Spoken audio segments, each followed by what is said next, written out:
one of the things that made me kind of reluctant to get moving was I had this fear of mold, that if you breathe it in, you're going to die.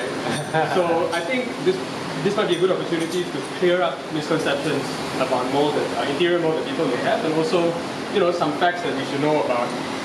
Okay, fine, it's there. How do you address it? So I guess starting from first, how do you prevent mold from growing in the interior? So I think I won't speak on behalf of doctors because I really don't know what mold will do to us medically. But from our world, mold is caused by the car being humid, which means inside it's not completely airtight. Right. That means air can go in, moisture can go in, so after a while, and stay inside. And when it stays inside, that's when the mold will start building up. Right. And it will keep growing and growing and growing and growing. Right. I have seen worse. Okay. I've seen worse. That's good to know. Yeah. So especially when, sometimes someone parks their car in the garage and the car hasn't moved for a long time and they leave the windows slightly open. Yeah, those kind of cars, after a couple of years, the whole car is covered. Right. Yes. So it's counterproductive to leave the windows slightly cracked. You think you're letting it circulate, but you're not. Right. Okay. So actually, I've seen cases where everything is completely high and the windows are all closed shut, but there's still mold. I think this is maybe because of our climate as well. So very humid climate, right? So for me, driving with mold in the car, I just think it's very, very uncomfortable because number one, there's a smell that comes together with the mold. That's right. And if you don't do anything about it, it will start growing. Correct. Yeah. So one of the things that I've read before is that if you want to maybe prevent or slow the initial growth, you can get those dehumidifying boxes, just things like that. Yeah. So does that work? I think that would help. Okay. But that one needs to change regularly. Right. So if you, so if you just leave one container in the car and leave it for a year, you're not doing anything. The car will be moldy, I guess. Correct. So what is your mold sort of SOP or plan of attack? So what we do with all the cars that we detail, we will always start with the mildest chemical and solvents. And then if it doesn't come out, then we'll increase and increase and increase. Right, I think that approach is the safest and the less risk of any damages to happen because of the chemicals that we use. To the actual interior, right? Right. That's what it receives. Okay. So some interior, you do a one round, one layer, and everything comes out. Sometimes it requires 2 layers, and a few stronger chemicals. Right. Relax. Of course, with mold, there is what you can see, and then there is what you can't see. So when you get rid of the mold, after that you might see layer of grease, layer of oil, and all that. What I mean is, with the mold, maybe penetrating, for example, in your aircon vents. So after you've done cleaning the interior, what is your advice to someone who what should you do next once you've done what you can see in order to maybe arrest the mold at the source or reduce the chance of it coming back? Yes. What should you do next?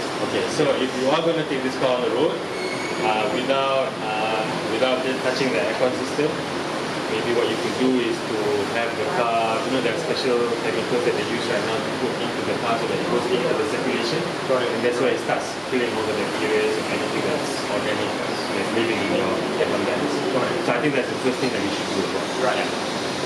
And also that will help with reducing the musky smell that comes out from the aircon as well. When humidity gets and moisture gets trapped in the carpet as well, it just smells wet all the time. So we've moved on now to another, I won't say problematic part of the car, but a part of the car that I've completely neglected since I got this car in 2009, which is 15 years ago. Okay, so a little bit of background. There used to be a heat shield right here, which I ripped off because there was a family of rats living inside. So I opened the bonnet one day, and I saw a rat face peeking out at me. So I started shaking the bonnet, and rats just kept falling. Oh my Babies, God. mother, father, everybody. Yeah. So, that explains why some parts of the engine are a little bit, you might even find nesting material. Yeah. So what I want to do now is get a bit of input from Shahnaz about engine detailing and keeping your engine clean. One of the first things I noticed, of course, is that he's used bubble wrap and plastic wrap to wrap the alternator, wrap the distributor cap. What are some of the tips and tricks that you have for people in terms of cleaning the engine bay, keeping it clean? So when I was learning from the Sifu of detailing, he told me that you detail the engine, but the one thing that you need to make sure is that the engine can start after. Important. That's very, very important, right? So we cover the parts where we feel that when water gets into a certain angle, it can cause the car to either not start or judder and all Right. that lah. Got So most of the time, the alternator is definitely anything that we see wires that are exposed and wires that we feel that has got to do with the O2 sensors and the mixture sensors. Yeah, yeah. We just want to make sure that water doesn't go in. Doesn't go in. Okay. I noticed that the hose that you were using to spray the soap solution was very high pressure. Yeah. So, I mean, is this a necessary thing? Like, can people use normal hose or? Yes, absolutely. Okay. Most of the time, you will see a lot of shops that will. What they will do is that they will just shoot foam Across the whole engine across bay, the whole yeah. engine. That's right, yeah. We try not to do that. Okay. So what we did was instead we got this tool that will help us go into the nooks and cranny of the engine, Got it. so that we don't have to put our hands there or put another tool there. Right. Got So it. it's high pressure air with a mixture of the degreasers that we use as well. So we can control how much degreaser that we put and how much air that actually, the pressure of the air that goes in as well. Got it. Yeah. Got it. I mean, because of the extra protection that goes into cleaning an engine bay, do you advise people to do this by themselves at all, or should they leave it to the professionals? I think it really depends on the engine.